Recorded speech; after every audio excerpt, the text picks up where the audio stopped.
Bismillahirrahmanirrahim. Assalamualaikum warahmatullahi wabarakatuh. Dan how are you, all of my friends? Uh, Pada kali ini kita jumpa lagi dengan saya Ismail Yunusha di channel YouTube ini. Mudah-mudahan semuanya sehat selalu, mudah rezekinya, dan selalu tetap semangat dalam menjalankan hari-hari ini. Baik, rekan-rekan sekalian yang saya cintai dan saya banggakan, di channel YouTube sebelumnya saya sudah membahas terkait persoalan simple present dan apa itu verbal dan nominal, juga kuesionernya. Nah, pada kali ini saya akan membahas terkait kembali masih dalam kondisi simple present.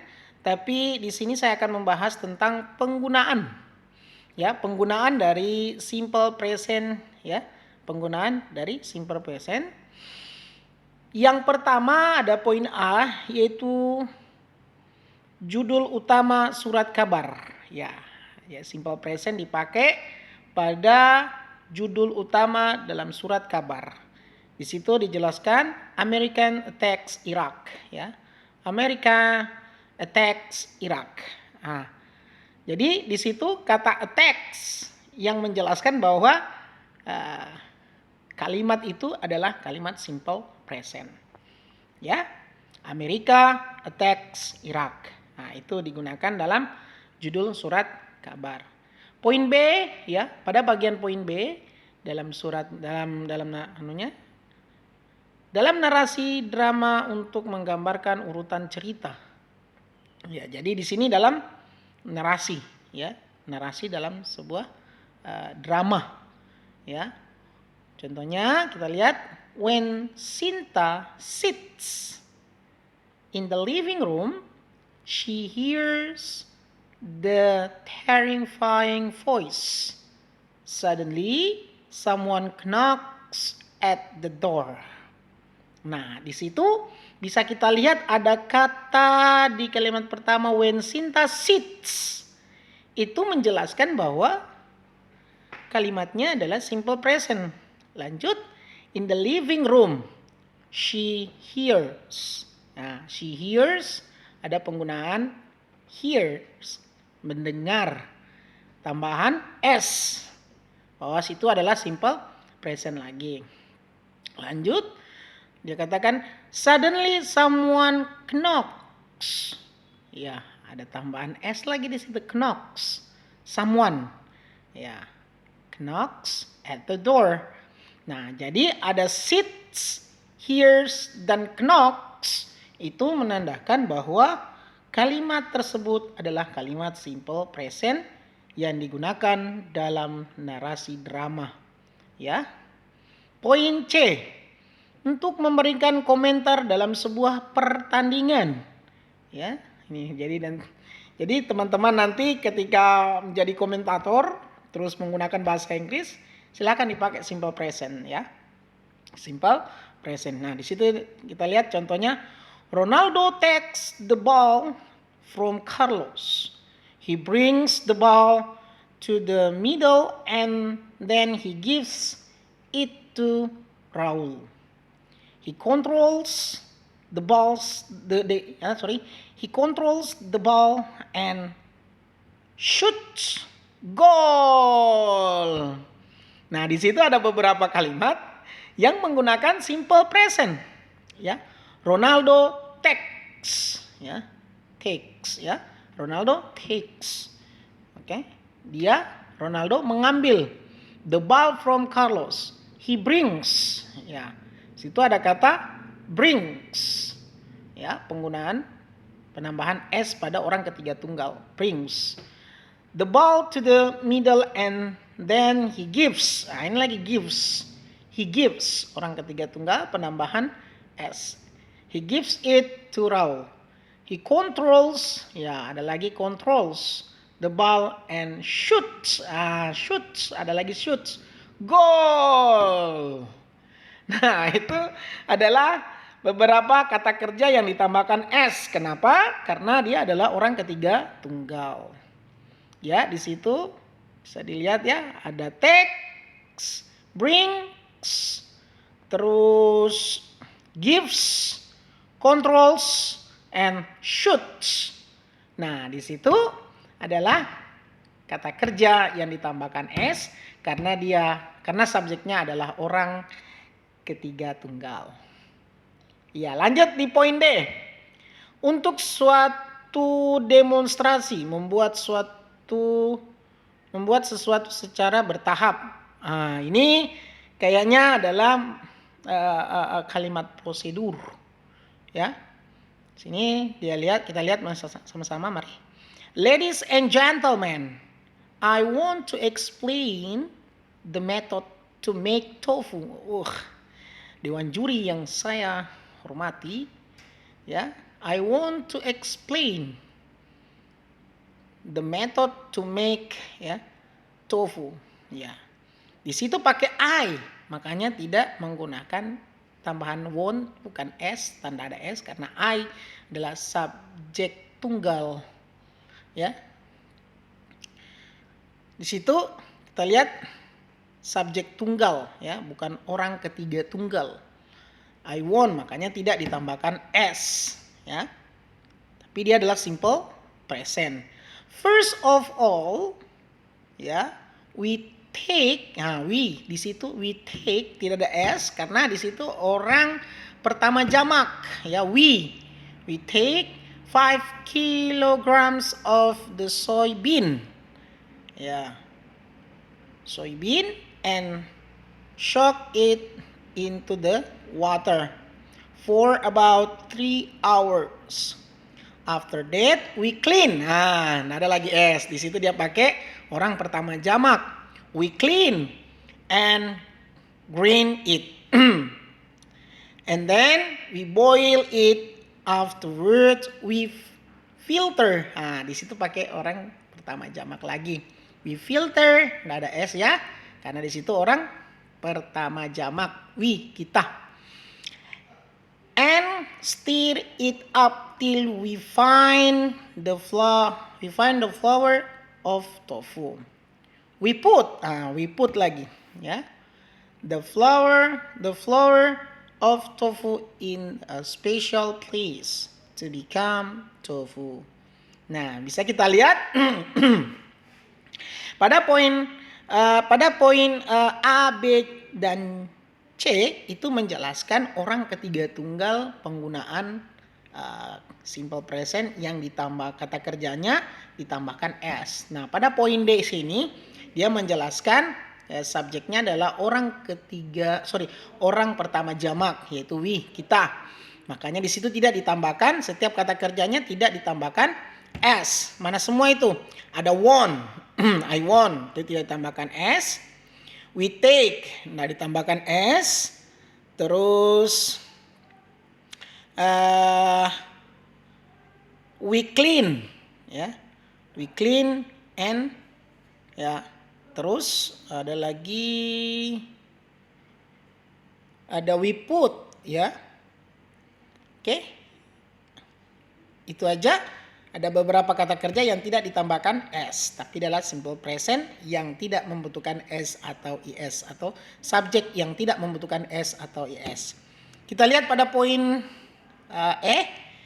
poin E, ya, digunakan untuk kegiatan di masa yang akan datang. Nah, ini maksudnya begini, kejadiannya akan terjadi di masa akan datang, tapi posisi pembuatan jadwalnya itu saat ini, makanya adalah simple present, ya, simple present yang digunakan untuk kegiatan di masa yang akan datang atau terjadwal, ya. Contohnya ya, the train leaves, ya, at 7 o'clock tomorrow. It arrives in Malang at 9 o'clock. Nah, ini. Jadi di sini dia menggunakan dua bentuk waktu kejadian, yaitu menggunakan simple present dan simple future. Nanti kita akan bahas simple future, teman-teman sekalian. Kita masih masuk di simple present. Simple future itu adalah tenses nomor 9, ya. Kita akan bahas nanti di tenses nomor 9. Saat ini kita masih membahas di tenses nomor 1, yaitu simple present. Nah, di situ dia jelaskan the train leaves. Train ini adalah orang ketiga tunggal yang mana dia ada penggunanya it. It itu adalah benda atau binatang. Karena kereta api itu termasuk benda, maka dia masuk pada kategori it. Makanya it itu she, he, it itu wajib digunakan s atau is. Makanya di situ dikatakan train leaves at 7 o'clock tomorrow. Lanjut it. Nah, it yang dia maksud di sini adalah kereta api. It arrives in the Malang at 9 o'clock. Ya. Jadi menggunakan arrive dengan leaves, ya. Itu. Poin F, kita lihat poin F digunakan untuk menggantikan present continuous tense. Nah, ini pada beberapa kata kerja yang tidak lazim dalam bentuk continuous. Nah, ini terkadang kita begini. Makanya saya sudah sampaikan atau belum, hari ini saya sampaikan bahwa semua kata kerja bisa di verb ing-kan atau semua kata kerja bisa di verb ing atau bisa di ing-kan. Tapi tidak semua kata kerja itu bisa dikontinuuskan. Nah, hari ini kejadiannya seperti ini, ya. Ini tidak lazim, ya. Tidak lazim maksudnya tidak seperti itu dipakai, ya. Bukan seperti itu. Makanya di sini dikatakan digunakan untuk menggantikan present continuous tenses pada beberapa kata kerja yang tidak lazim dalam bentuk continuous. Nah, ada juga itu understand, jadi you are understanding, nah ada, ya. Tapi understanding you is happy, ya. Itu boleh, ya. Tapi ketika dia dimasukkan dalam continuous itu tidak boleh karena kata kerja understanding itu tidak boleh dikontinuuskan. Lanjut di sini dia jelaskan adalah beberapa kalimat, ya. You like her. Ya, bukan you are liking her. Nah, ini tidak lazim liking ini. Makanya dia bilang di sini adalah menggantikan present continuous tense pada beberapa kata kerja yang tidak lazim. Jadi jangan teman-teman pakai you are liking her. Nggak ada itu. You like her. Itu aja. Jadi rubah dia ke dalam simple present. Ya. Do you understand? Ya, bukan are you understanding? Nggak ada. Ya. Seperti itu ya. Nah, jadi nanti silakan teman-teman kalau mau ada pertanyaan silakan di chat di kolom komentar saya. Insyaallah nanti saya akan jawab. Insyaallah. Terus pada bagian G, ya, bagian G di situ digunakan dalam anak kalimat atau if clause atau biasa disebut dengan conditional sentence tipe 1. Ya, conditional sentence ini ada 3 tipe. Nah, di sini dipakai pada conditional sentence tipe 1. Ya. Atau biasa disebut dengan kalau bahasa Indonesianya adalah kalimat pengandaian. Mengandaikan, ya. Di sini digunakan dalam anak kalimat atau subclause. Bisa juga disebut dengan if clause, bisa. Atau conditional tipe 1, conditional sentence tipe 1. Di sini dia jelaskan if she comes here, di situ sudah ada she. Kenapa menggunakan comes? Kenapa menambahkan s? Karena she itu adalah orang ketiga tunggal, makanya dipakai adalah she comes here. He will. Nah, di sini he will give her a bunch of flowers. Nah, di sini menggunakan 2 konsep kejadian sama dengan yang tadi, ya. Sama dengan di poin E, ya. Sama dengan poin E tapi beda. Sama tapi beda. Kalau di situ adalah penjadwalan, kalau di sini adalah conditional sentence. Jika kamu datang ke sini, saya akan memberikan kamu bunga. Nah, ini pengandaian. Ketika dia tidak datang berarti bunganya tidak diberikan. Nah, itu beda dengan kalimat pengandaian dengan kalimat sentence. Oke? Nah, mungkin ada teman-teman yang bertanya apa itu conditional tipe 2 dan tipe 3. Insyaallah nanti kita akan bahas. Insyaallah. Ya. Oke, kita lanjut pada poin H, digunakan dalam clause, ya, waktu apabila merupakan suatu hal yang rutin terjadi atau induk kalimatnya dalam simple future tense. Ya, kita lihat di sini. She watch television after she comes, ya, home from school. Nah, di sini dijelaskan bahwa di sini penggunaan klausa, ya. Klausa itu adalah kalimat yang predikatnya adalah conjunction subject plus verb, tapi dia tidak bisa berdiri sendiri, ya. Sudah saya jelaskan di video yang sebelumnya. Apa itu klausa, ya? Mungkin teman-teman bisa flashback kembali, bisa nonton kembali di grammar sebelumnya tentang membahas tentang klausa. Nah, di sini dijelaskan bahwa klausa digunakan dalam digunakan dalam klausa waktu apabila merupakan suatu hal yang rutin terjadi, ya. Induk kalimatnya dalam simple future tense. She watch television after she comes home from school. We will go to home when it stop running, ya. It stops running. Nah, seperti itu modelnya. Jadi menggunakan klausa. Kita lihat pada poin I. Poin I digunakan dalam kalimat imperatif, ya, kalimat imperatif positif atau kalimat seru, ya, seru. Bisa juga kalimat perintah dalam bentuk positif atau kalimat perintah dalam bentuk negatif. Bisa kita lihat study English hard, ya, belajar bahasa Inggris dengan semangat, ya. Don't take my bag, ya, jangan ambil tas saya. Nah, itu. Jadi itu adalah kalimat imperatif yang positif maupun yang negatif.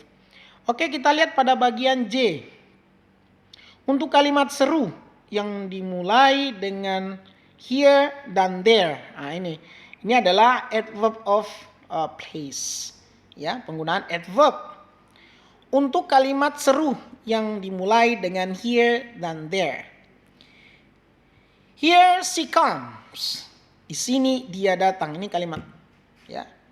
There he goes. Di sana dia pergi.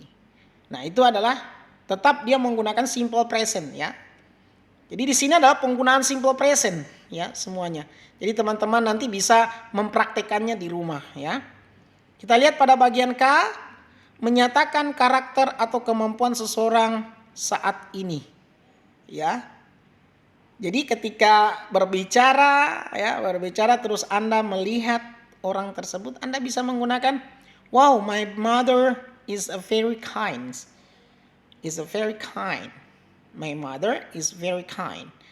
Jadi ibu saya sangat baik. Mungkin pada saat itu dia lihat ibunya telah berbuat baik kepada orang lain, kepada dirinya, dan terus dia mengatakan, wow, my mother is very kind.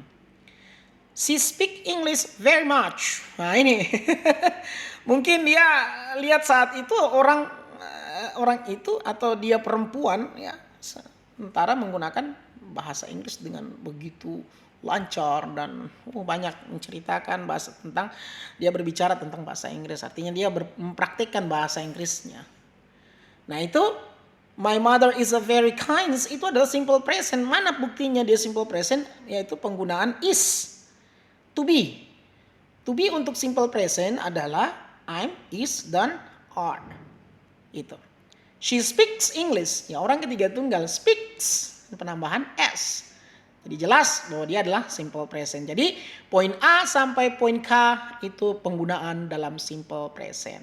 Baik, hanya itu mungkin bisa saya sampaikan. Mungkin ada hal-hal yang teman-teman tidak bisa pahami. Mohon maaf yang sebesar-besarnya. Tolong silakan kalian komentar kalau teman-teman punya masalah terkait persoalan materi yang hari ini saya bawakan. Terima kasih atas perhatiannya. Saya ucapkan wallahu muwaffiq ila aqwamit thoriq. Assalamualaikum warahmatullahi wabarakatuh.